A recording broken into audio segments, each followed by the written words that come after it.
ginagamit na salita doon sa papasok at lalabas ay ang salitang sa Grego. Alam mo kapatid, itong ating pag-aaral, hindi naman ito karaniwang tinatakil sa mga Bible study. Pero ang nakasulat sa Grego, ang sino mang pumasok sa akin, siya'y maliligtas at papasok at lalabas. Ang kahulugan nung itinranslate na lalabas, yung salitang Grego na exergomai. Exergomai, to issue. Ayon. Literally or figuratively, to come. Comfort. Magpatuloy. No? Comfort. Pumasok, tapos magpatuloy. Yun ang dapat eh. Mali yung pagkakasalin, papasok, lalabas.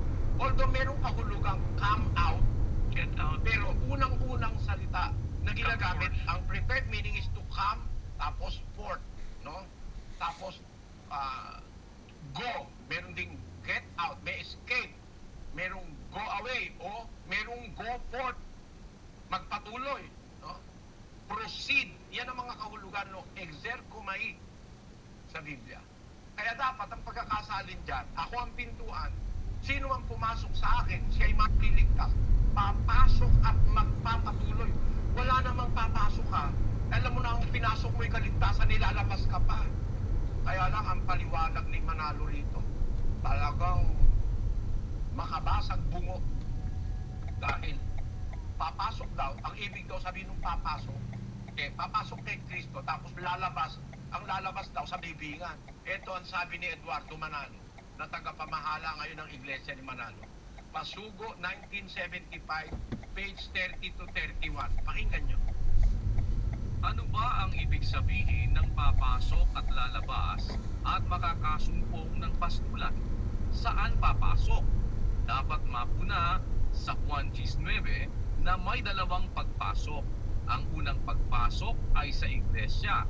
Ang nakapasok na sa iglesia ay papasok uli.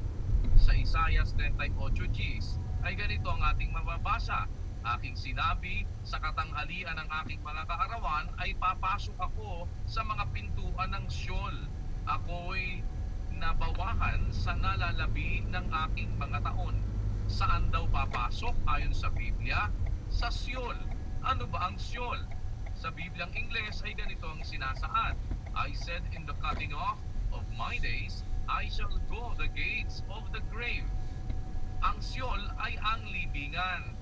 Kaya saan papasok?